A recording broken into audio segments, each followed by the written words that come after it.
오늘도 기도하면 기적의 축복이 일어납니다. 할렐루야. 우리를 도둑질하고 죽이고 멸망시키는 이 마귀와 귀신은 오직 기도로 대적하고 물리치라고 마가복음 9장 29절에 예수님 말씀하셨습니다. 오늘도 기도하시는 여러분들에게 하나님의 큰 능력이 임하기를 주의 이름으로 축원합니다. 오늘 말씀의 제목은 예수를 닮는 축복이라는 제목입니다. 예수를 닮는 축복. 대부분의 성공한 사람에겐 이 롤 모델이 있습니다. 성공했다고 평가받는 사람들 대부분은 롤 모델이 있어요. 이 롤 모델은 성공으로 가는 내비게이션과 같습니다. 인생의 길은 한 번도 가보지 못한 낯선 길이죠. 자신이 가고자 하는 그 방향을 안내해주는 지도가 없다면 시행착오를 숱하게 겪을 수밖에 없습니다. 하지만 롤 모델이 있다는 것은 시행착오를 최소한으로 줄일 수 있음을 의미하는 것입니다. 그래서 성공한 사람들 대부분에겐 이 롤 모델이 있는 것이죠.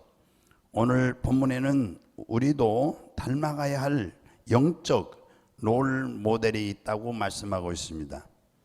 우상 숭배자들은 우상을 닮아가며 하나님의 예배하는 자는 하나님을 닮아간다고 말씀하고 있는 것입니다. 오늘 말씀을 통해서 우리의 예배자가 되어서 우리가 하나님의 예배자가 되어서 하나님을 닮는 성도가 되시기를 주의 이름으로 축원합니다. 오늘 본문에 보면은 먼저 천국 비유를 듣고 싶은 대로 듣는 이스라엘을 볼 수가 있습니다. 그런데 들어도 듣지 못하는 또 이스라엘이 있다고 그랬어요. 들어도 듣지 못하는 이스라엘. 오늘 본문 마가복음 4장 12절은 우리 예수님께서 천국 비유에 대해서 말씀하시는 본문이죠. 비유로 이야기할 때 상대방에게 더 효과적으로 내용을 전달할 목적으로 사용한다고 어제도 말씀드렸어요. 그런데 오늘 본문에서 예수님께서 오히려 듣지 못하게 할 이유로 비유를 말씀하셨다 그랬어요. 예수님은 누구에게도 말씀을 밝히 가르치시고 또 어떤 누구에게는 감추시는 분인가 하는 그런 내용을 우리가 오늘 본문에서 발견할 수가 있어요. 그러나 그렇지 않습니다. 오늘 12절에 있는 말씀은 이사야 6장 9절에서 10절에 있는 말씀을 인용한 말씀이에요. 이스라엘이 우상 숭배를 함으로 하늘에서 하나님과 천사들이 천상회의가 열립니다. 이스라엘이 하나님과 겸하여 바알과 아세라 목상을 숭배하기에 이를 위해서 긴급회의가 열린 것이죠. 천상회의에서 하나님은 그들이 고침을 받지 못하게 하려고 들어도 듣지 못하고 보아도 보지 못하게 하셔서 깨닫지 못하도록 하신다는 말씀이에요. 우상 숭배를 하면 왜 이렇게 되는지를 시편 기자는 우리에게 말씀해 주고 있습니다. 시편 135편 15절에서 18절 말씀을 보시면 우상 숭배자는 우상을 닮아간다고 말씀했어요. 각자의 소견에 따라 각자의 세속적인 가치관을 추구하며 쫓는 인생으로 살게 되면은 결국 진리에 대해서 눈이 멀어지고 복음과 진리를 깨닫지 못하게 하는 삶을 살게 하는 것이죠. 다시 말씀드리면 세속적인 가치관에 빠지게 되면 이 천국의 가치관을 차츰차츰 잃어버리고 천국의 소망, 천국의 희망을 잃어가면서 완전히 이 천국에 대해서 눈이 감기고 만다는 얘기입니다. 세속적인 가치관, 뭐가 최고다 해야 되겠어요? 우리는 돈이 최고다? 아닙니다. 우리는 예수가 최고다 해야 됩니다. 할렐루야. 오늘 본문에 씨뿌리는 비유는 천국에 대하여 비유하는 말씀이죠. 진리를 깨닫는 눈과 귀가 있어도 이 영적인 존재와 전 우주적인 진리를 깨달아 내세인 하나님 나라를 인지하는 사람이라면 씨 뿌리는 비유를 통해서 이 땅에서 시작된 하나님 나라에 대한 말씀이 깨달아지는데, 이 세상에 시작될 하나님 나라에 대한 말씀인 줄 깨닫게 되는데, 그러나 이 세속적인 가치관, 해보자. 세속적인 가치관. 세속적인 가치관을 추구해서 어떻든 농사 잘 지어서 돈을 잘 벌려고 하는 그런 것처럼 세속적 가치관으로 사는 사람이라면 씨 뿌리는 비유는 특허받은 농경법이나 또는 최초 연구 결과 농경법 정도로 이해하고 들었을 것이다라는 것입니다. 이를 두고 예수님은 천국에 대해 들어도 듣지 못하고 보아도 보지 못한다고 말씀하고 있습니다. 그래서 성경은 우상을 쫓아 우상을 닮는 사람이 되지 말고 하나님을 쫓아 하나님을 닮는 자가 되라는 말씀인 것입니다. 먼저 하나님을 닮아가라. 골로새 3장 10절에 보면은 새 사람을 입으니 곧 창조하신 하나님의 형상을 닮아가야 함을 말씀하고 있습니다. 하나님의 형상을 닮아가라는 것은 하나님의 어떤 부분을 닮아가라는 것일까? 우리는 하나님의 형상의 어떤 부분을 닮아가야 하는지를 나누기 위해서 우리를 하나님의 형상과 모양대로 창조하셨던 창세기 1장 27절을 보겠습니다. 하나님의 형상과 모양을 알게 하기 위해서 그 힌트를 1절에서 25절 창세기 거기까지 말씀을 통해서 주신 겁니다. 1절에서 25절까지는 하나님께서 천지를 창조하신 사건인 것입니다.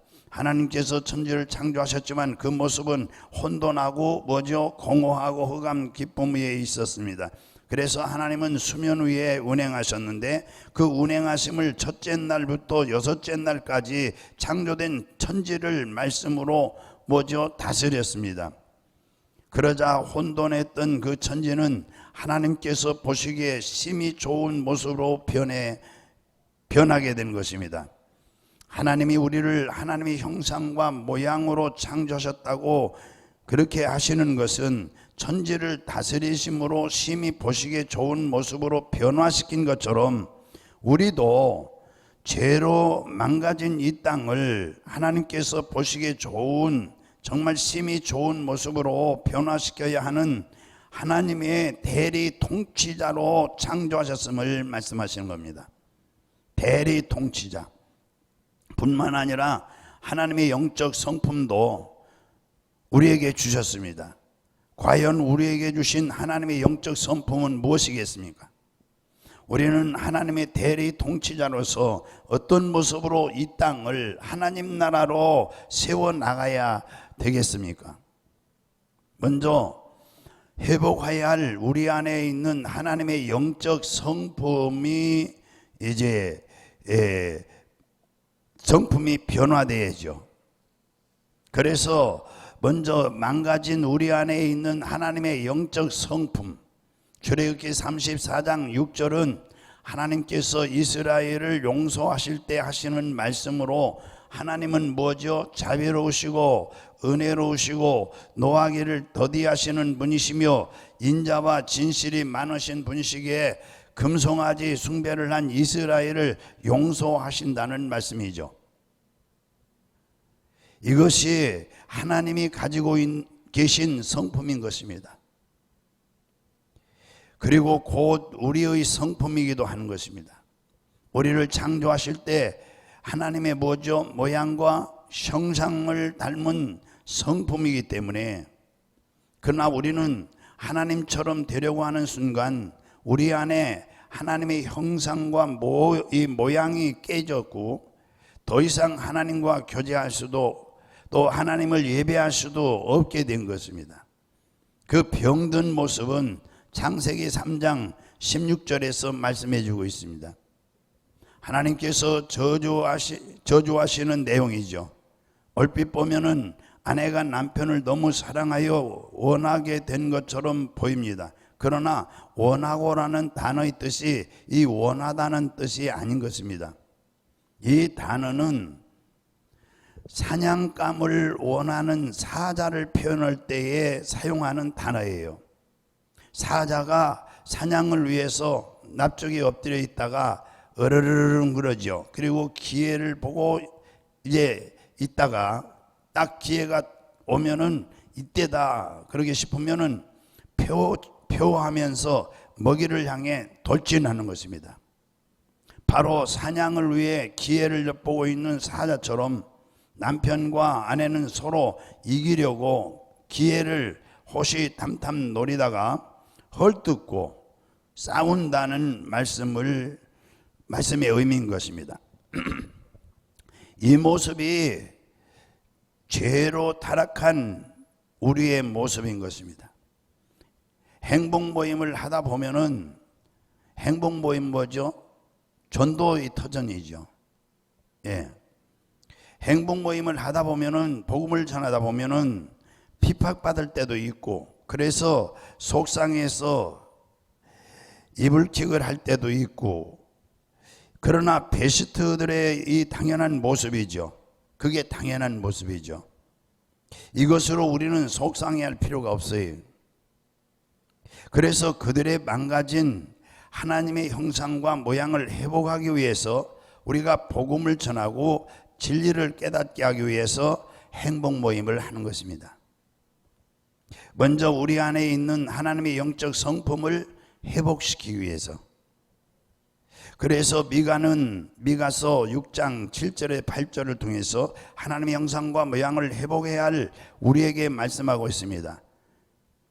여기 7절에 여호와께서 우리에게 원하시는 것은 제사가 아니라 하나님이 우리에게 보여주신 그 선을 원하신다 이렇게 말씀하신 겁니다. 8절에 가서 보면은 그 선은 정의를 행하며 인자를 사랑하며 겸손히 하나님과 동행하는 것이라 말씀하고 있습니다.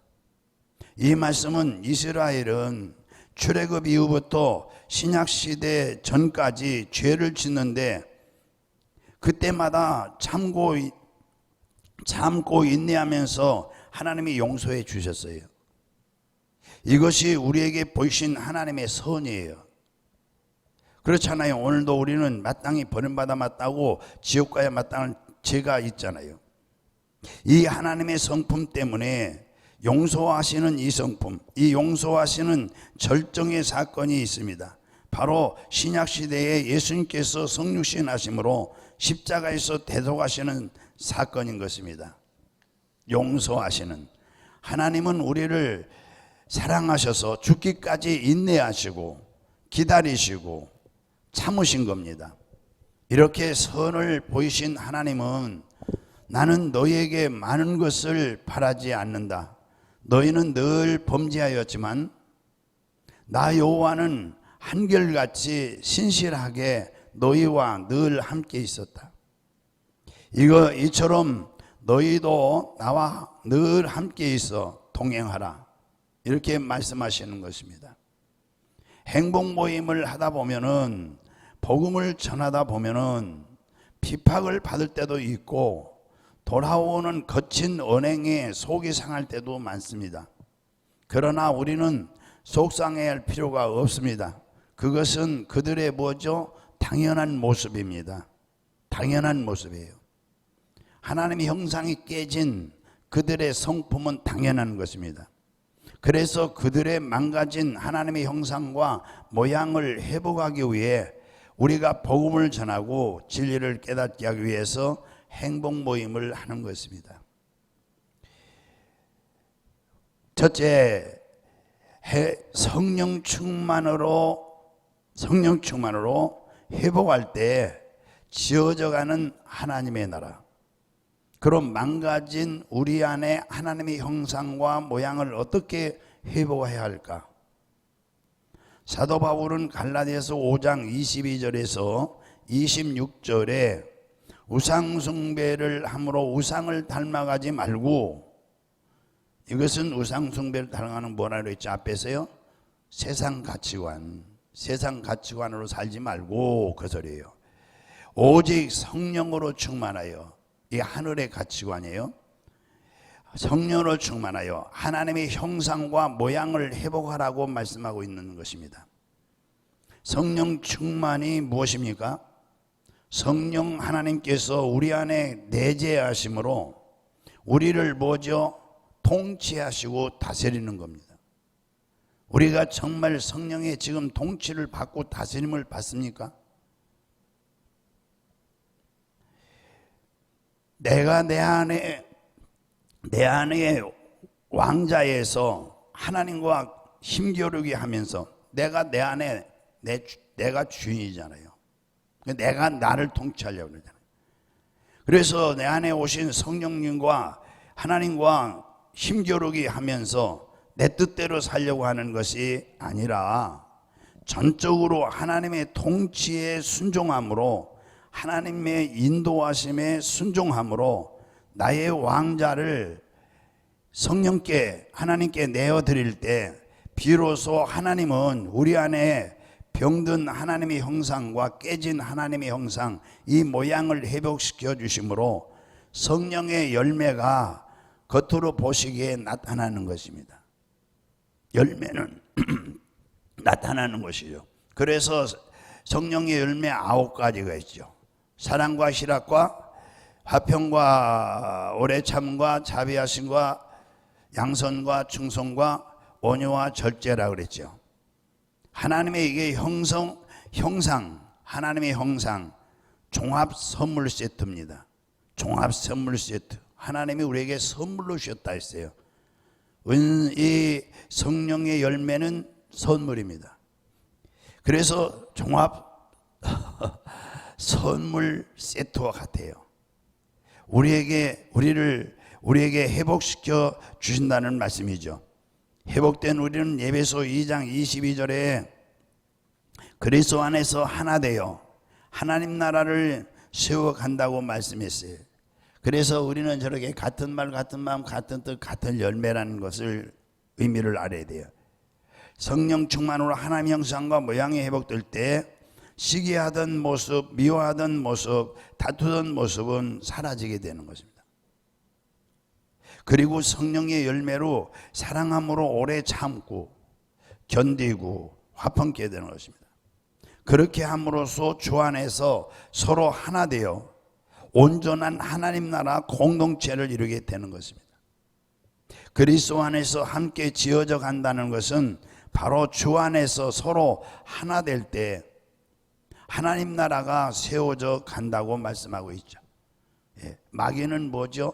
도둑질하고 죽이고 멸망시키는 자요, 이간하고 뭐죠? 참소하고 분리시키는 자입니다. 결론적으로 우리는 교회의 울타리 안뿐만 아니라 울타리 벗어나서 교회 밖에서도 성령 충만함으로 화평을 이룰 때 하나님 나라가 뭐죠? 세워져 가는 것. 그것이 바로 행복모임이죠. 세워져 가는 복된 삶이 되시기를 주의 이름으로 축원합니다. 할렐루야.